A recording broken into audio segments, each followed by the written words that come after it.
मंडळी, लग्नानंतर होईलच प्रेम या मालिकेचा आजचा म्हणजेच 29 जूनचा एपिसोड रिव्ह्यू तुम्ही ऐकत आहात. प्रेक्षकांनो, काल शेतात गेली होती मी, त्यामुळे कालच्या एपिसोडचा रिव्ह्यू मला देता आला नाही. चला तर मग आजचा एपिसोड एन्जॉय करूयात. सर्वप्रथम तुम्हा सगळ्यांना वटपौर्णिमेच्या खूप खूप शुभेच्छा. सुरुवातीला आपण बघतोय जीवा आणि पार्थ दोघे एकमेकांशी गप्पा मारत असतात.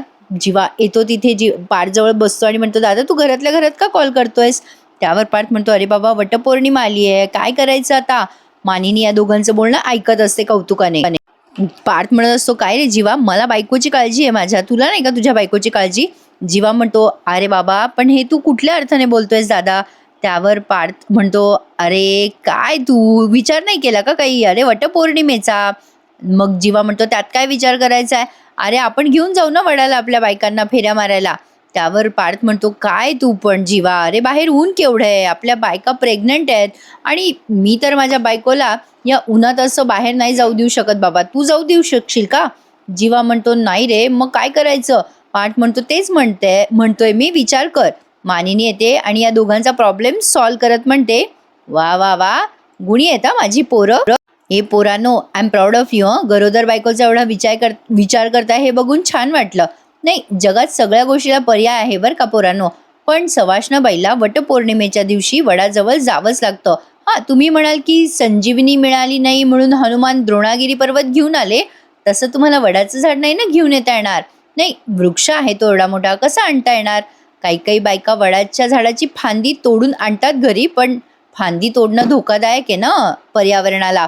झाडं लावावी, जगवावी, तोडून नाही रे पोरांनो. बघा आता, चालवा बरं तुमची डोकी. बायकोला वडापाशी न्यायचं का वडाला बायकोपाशी आणायचं? त्यावर पार्थ आता काही सेकंद विचार करतो आणि म्हणतो, आई थँक्यू सो मच, मिळालं बरं का आम्हाला सोल्युशन. जीवा पण म्हणतो, हो हो, मिळालं सोल्युशन. आणि दोघे तिथून उठून जातात. मानिनी म्हणते, अरे पोरांनो, अरे मला तरी सांगून जा.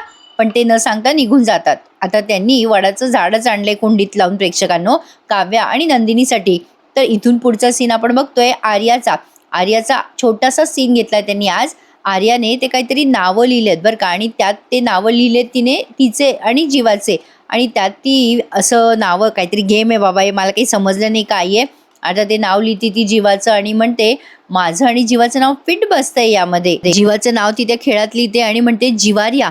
किती छान संकेत मिळालाय मला हा. आता ही जीवाच्या मागे लागणार आहे बरं का प्रेक्षकांनो हळूहळू. असो, आता इकडे रम्या वसू आत्या प्लॅनिंग प्लॉटिंग करताय. वसू आत्या मोठ्याने ओरडतात, काय? ही रम्या म्हणते, आई हळू बोल जरा. वसू आत्या म्हणतात, काय? नंदिनी आणि जीवा आर्यासमोर हात जोडून उभे होते. अगं मला ना या दोघांचा पहिल्या दिवसापासून संशय नाही. ती आर्या ना जरा म्हणजे दिसते कशी बघ, आणि डोकं मात्र कोल्ह्यासारखं आहे तिचं. सतत त्या जीवा आणि नंदिनीच्या खोलीत पडीक असते ती आर्या. काहीतरी चालू आहे त्या तिघांचं. त्यावर आता इकडे हा विजय म्हणतो, काय चालू असतं त्यांचं? रम्या म्हणते, तेच कळत नाहीये ना. ते तिघे जण हॉस्पिटलमध्ये भेटले. जीवा नंदिनी आनंदाने रडत होती तिच्या समोर. त्या परवा जो दाखवला ना तोच सीन काल का आई दाखवलं नाही प्रेक्षकांनो. त्यांनी मालिकेत फक्त जीवा आणि नंदिनी आई बाबा होणार या गाण्यावरती नाचलेत. विशेष काही कालच्या एपिसोडमध्ये झालेलं नाहीये.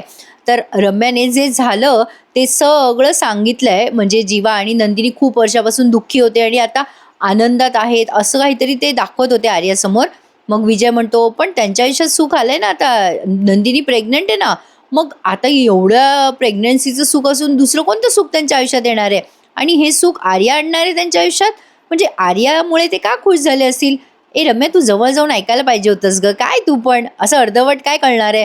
आता रम्या विजयला म्हणते, गप्प बस रे तू. काय आल्या आल्या मी हे सगळं शोधून काढलं, तुझ्यासारखी मी गप्प नाही बसले घरात. माझ्याकडून जितकं शक्य तितकं मी केलंय. त्यावर विजय म्हणतो, बरं बरं रम्या, यू आर राईट, तू बरोबर बोलतेस, आय एम सॉरी. अगं पुढच्या वेळेला मला घेऊन जा रम्यासोबत, मला त्यांची सिक्रेट कळतील ना मग.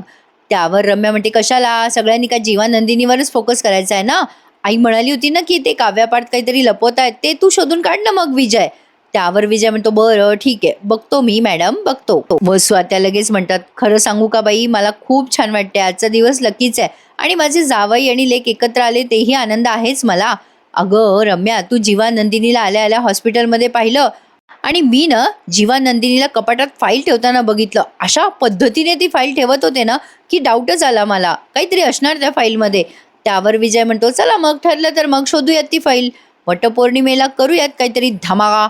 त्यावर आता हे तिघे एकमेकांना हातात हात देतात आणि ठरवतात की काहीतरी मोठा धमाका करायचा. आता नंदिनीला एक्सपोज करणार आहेत बरं का प्रेक्षकांनो. हे नंदिनीची फाईल वगैरे यांना मिळते की नाही माहित नाही, पण नंदिनीचं खोटं पोट मात्र या रम्याला मिळतं. असो, आता इथून पुढच्या सीनमध्ये काव्या आणि नंदिनी दोघी आवरताना दाखवल्यात. आज वटपौर्णिमा आहे ना मैत्रिणींनो, तुमची सगळी तयारी झाली का? तुम्ही तयारी झाल्यानंतर हा रिव्ह्यू ऐकताय का? मला कमेंटमध्ये नक्की सांगा तुम्ही तुमची वटपौर्णिमा कशी साजरी केली.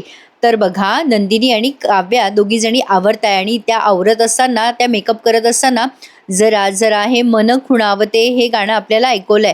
नंदिनी आवरत असताना तिला तिची मागच्या वर्षीची वटपौर्णिमा आठवते. तिला मागच्या वेळेला खूप स्ट्रगल करावा लागला होता ना. बापरे, बघता बघता 1 वर्ष झाले का हो प्रेक्षकांनो या मालिकेला. पटकन दिवस निघून जातात ना. इकडे काव्या पण आवरत असते आणि तिलाही तिची मागच्या वर्षीची वटपौर्णिमा आठवत असते. हे पार्थने तिला नेलं होतं ना वडाच्या झाडाजवळ आणि समजून सांगितलं होतं लग्नाचं नातं काय असतं वगैरे वगैरे.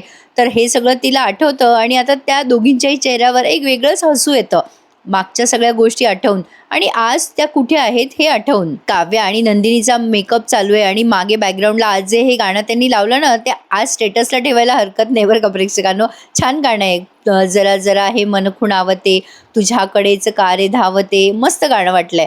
असो, आता काव्या आणि नंदिनी आवरून बाहेर आल्यात. काव्या नंदिनीला बघता क्षणी म्हणते, अगं ताई तू किती गोड दिसतेस. त्यावर नंदिनी म्हणते, अगं तू पण खूप गोड दिसतेस काव्या, गर्भारपणाचं तेज आलंय तुझ्या चेहऱ्यावर. काव्या म्हणते, ताई पण तू परम सुंदरी दिसतेस, रंग खुलला हा तुला हा. नंदिनी म्हणते, तू पण खूप सुंदर दिसतेस काव्या आणि आरशात जाऊन बघ, खूप खुललाय तुला पण हा रंग. मग काव्या म्हणते, चल ताई आपण सेल्फी घेऊयात. दोघी जणी सेल्फी घेतात बरं का आता एकमेकींची. पण त्याच वेळेला काव्या म्हणते, ताई काहीतरी गडबड आहे बघ. आता नंदिनी म्हणते, अगं काव्या, गडबड म्हणजे आपण जी फोटो काढायला माणसं ठेवली आहेत ती कुठे गेली आहेत. काव्या हसायला लागते बरं का. मग नंदिनी चुटकी वाजवते आणि म्हणते, कोणी आहे का रे तिकडे. काव्या म्हणते, नाही ना, कोणी नाहीये तिकडे. नंदिनी म्हणते, कुठे गेले कुठे आपले नवरे. काव्या म्हणते, एरवी आपल्या मागे पुढे फिरत असतात आणि आज कुठे गेले कोणास ठाऊक. लगेच आता पार्थ आणि जीवा मागे आहेत बरं का या दोघींच्या आणि मोठ्याने ओरडून म्हणतात, आप हमें बाहर ढूंढ रहे हो और हम आपका यहाँ इंतजार कर रहे हैं. आता या दोघांना बघून या स्माइल करतात दोघी जणी. इकडे आता रम्या, वसुआत्या आणि विजय प्लॅनिंग करतात नंदिनी आणि जीवाची बेडरूम उचकण्याचा. आता हा विजय सांगून येतो, या दोघींना सांगत असतो की त्या दोघींचा आवरसावर झालेली आहे, त्या दोघी आता पूजेला बाहेर जाणार. तर वसुआत्या म्हणतात, चला बरं झालं, पण मला एक कळत नाही या दोघींना एवढं मिरवायची काय गरज आहे. या दोघींचे नवरे गुळाला मुंग्या चिटकतात तसे या दोघींना चिटकून असतात. या दोघी जणी बाहेर पडल्या की ताटाखालच्या मांजरीसारखे शेपटी हलवत हलवत त्या दोघींच्या मागे जाणार. तर रम्या आता हसायला लागते. तेव्हा वसुआत्या म्हणतात, हसतेस काय रम्या, तू तयार का नाही झालीस. काय रे, तुम्हा दोघांची पण पहिली वटपौर्णिमा आहे ना रम्या, काय विसरलीस का. लगेच आता विजय म्हणतो, हो हो हो ते तर आहे. आता रम्याचं लग्न फेक आहे, खोटं आहे बरं का प्रेक्षकांनो. तुम्ही विसरले असताल मागचे एपिसोड तर आठवण करून देते. रम्या वसुआत्याला शिताफीने टाळत म्हणते, आई काय ग, अगं माझ्या पायाचं दुखणं काही एवढं बरं झालेलं नाही अजून. अगं रोजचे कपडे घालताना पण मला असं भिंतीचा आधार घ्यावा लागतो, त्रास होतो गाई. आणि वडाचं झाड कुठे मला पुजायला लावतेस. नाही, ते साडी नेसून मला नाही जमणार, माझं दुखतंय ग पाय. मग लगेच विजय म्हणतो, आणि कसं आहे माहिती का सासूबाई, आम्ही यांच्यासारखे चॉकलेट कपल नाही आहोत, आम्ही स्पेशल आहोत बरं का. वसुआत्या म्हणतात, अच्छा म्हणजे नेमकं तुम्ही काय करणार आहात आज वटपौर्णिमेचं. मग विजय म्हणतो, आम्ही वटपौर्णिमा वेगळ्या पद्धतीने साजरी करू. आज आम्ही जीवाच्या खोलीत ती फाईल शोधू आणि वटपौर्णिमा साजरी करू. लगेच रम्या म्हणते, हो चालेल आई, या संधीचा आम्ही फायदा घेतो. जीवा नंदिनीच्या रूममध्ये जातो, ती फाईल शोधून काढतो. बघूयात तरी ही दोघं नेमकं काय लपवत आहेत ते कळेलच आपल्याला. इकडे आता पार्थ आणि काव्या या सगळ्यांचे सीन दाखवलेत. आता या दोघांनी कुंडीमध्येच वडाचं झाड, एक्झॅक्टली झाड नाही म्हणता येणार प्रेक्षकांना, पण एक छोटीशी फांदीच आणली आहे त्यांनी तिथे कुंडीत लावून. काव्या विचारते या दोघांना, कुठे होतात तुम्ही, आम्हाला फोटो काढायचा होता. पार्थ म्हणतो, काय आहे ना, स्त्रिया वडाची पूजा करायला बाहेर जातात, पण आम्ही आमच्या बायकांसाठी घरीच वड आणलंय, घरीच आणलंय वडाचं झाड बघा. आता ते वडाचं झाड बघून या आश्चर्यचकित होतात दोघी जणी. आता नंदिनी म्हणते, अगं बाई काय छान सजवलं हे झाड जीवा. काव्या म्हणते, तुम्हाला कसं सुचतं हे सगळं, पण तुम्ही घरी का आणलंय हे पार्थ. पार्थ म्हणतो, अहो तुम्हीच काल म्हणाल्या होत्या ना मला काव्या की मी अशा अवस्थेत फेरे मारेल का. काव्या म्हणते, सहज बोलली होती मी, किती मनावर घेता तुम्ही देशमुख. पार्थ म्हणतो, म्हणजे काय. मग काव्या गोड लाजते. मग जीवाला ही नंदिनी म्हणते, जीवा काय हे? अहो काव्यासाठी हे सगळं केलं पार्थने ठीक आहे, पण माझ्यासाठी एवढं करायची काय गरज होती? मी वडाच्या झाडाभोवती फेऱ्या मारू शकते ना मग. लगेच काव्या म्हणते माझ्यासाठी म्हणजे ताई विसरलीस की काय? आपण दोघी प्रेग्नेंट आहोत ना म्हणून यांनी झाड आणलंय घरी. नंदिनी म्हणते अगं हो तेच म्हणायचं होतं मला पण. माझा आता 3राच महिना सुरू आहे ना, मी जाऊ शकते ना बाहेर असं म्हणायचं होतं मला काव्या. काव्या म्हणते ठीक आहे ना, मागच्या वर्षी आपण वडाच्या झाडाला फेऱ्या मारल्या. यावर्षी काहीतरी वेगळं करूयात घरी नवीन. चालतंय की. पुढच्या वर्षी पुन्हा बाहेर जाऊन फेऱ्या मारूयात. मग लगेच पार्थ म्हणतो तेव्हा तुम्ही दोघी फेऱ्या माराल, पण तेव्हा मी आणि जीवा आपल्या बाळांना सांभाळत असू. त्यावर आता पार्थ नाव घेतो बेबो आणि छकुली. मग जीवा म्हणतो अरे वा छान नाव आहेत नाही आपल्या बाळाची. खरंच असं होईल का गं नंदिनी? मग लगेच काव्या म्हणते ओ भाऊजी असं खरंच होणार आहे बरं का. हसायला लागतात हे सगळेजण. मग काव्या म्हणते आता बेबो आणि छकुलीमुळे तुम्हाला एक्स्ट्रा कुर्ते कॅरी करावे लागतील. नाही तुमच्या दोघांचे कुर्ते बेबू आणि छकुली कधी ओले करतील ते सांगता येणार नाही बाबा. त्यावर पार्थ म्हणतो डायपर नावाचा प्रकार असतो बरं का. काव्या म्हणते हो का वेट अँड वॉच आले मोठे. असो आता काहीतरी हे भविष्याची स्वप्न रंगवतात. मग नंदिनी म्हणते चला पूजेला सुरुवात करूयात का.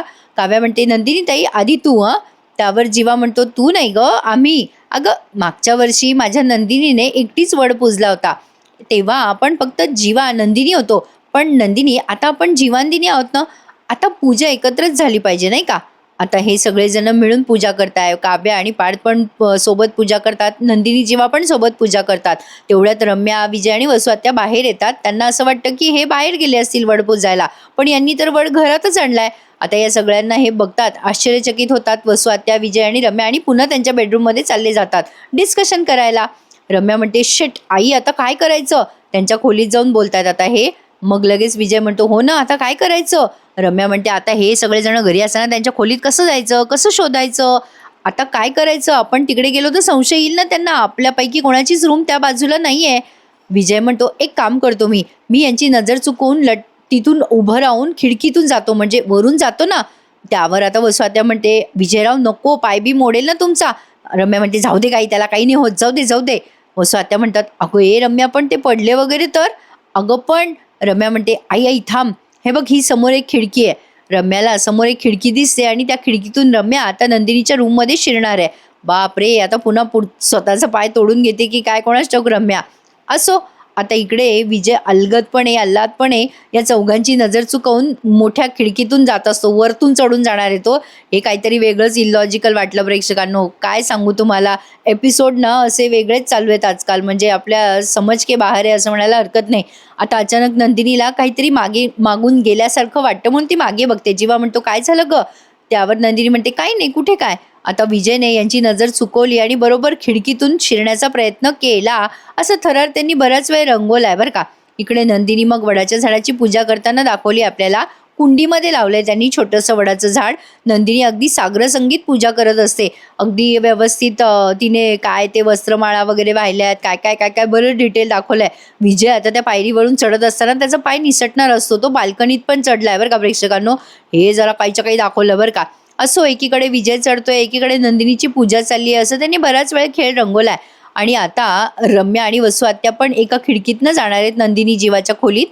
आता रम्या म्हणत असते वसू आत्याला आई यांना काय धागे बांधायचे आहेत ते बांधू दे आत्ताच, मग बघ काय काय तुटतं यांच्यामध्ये. रम्याने तिचा खेळ सुरू केलाय आणि आजचा हा भाग इथेच संपलाय. आता पुढच्या भागात आपण बघणार आहोत रम्या आणि विजय सक्सेसफुल झालेत यांची बेडरूम उचकण्यामध्ये. नंदिनीला आता रम्या सगळ्यांसमोर विचारते तुमची लाडकी आणि आदर्श नंदिनी काहीतरी लपवते. खूप विश्वास आहे ना तुमचा तुमच्या नंदिनीवर, किती खोटं बोलते बघा ही. रम्या सगळ्यांसमोर ते खोटं पोट दाखवते आणि म्हणते तुमची आदर्श नंदिनी खोटं बोलते. विचारा तिला हे खोटं पोट कोणाचं आहे ते. तिथे आता फक्त विक्रम आहेत बरं का, मानिनी काही दिसेना. पण आता उद्याच्या भागात सगळं क्लिअर होईलच. मंडळी उद्याचा रिव्ह्यू ऐकायला चुकवू नका. आजचा भाग कसा वाटला कमेंटमध्ये नक्की कळवा. भेटूया उद्या पुन्हा एकदा. तोपर्यंत प्लीज लाईक शेअर आणि सबस्क्राईब माय चॅनल. धन्यवाद.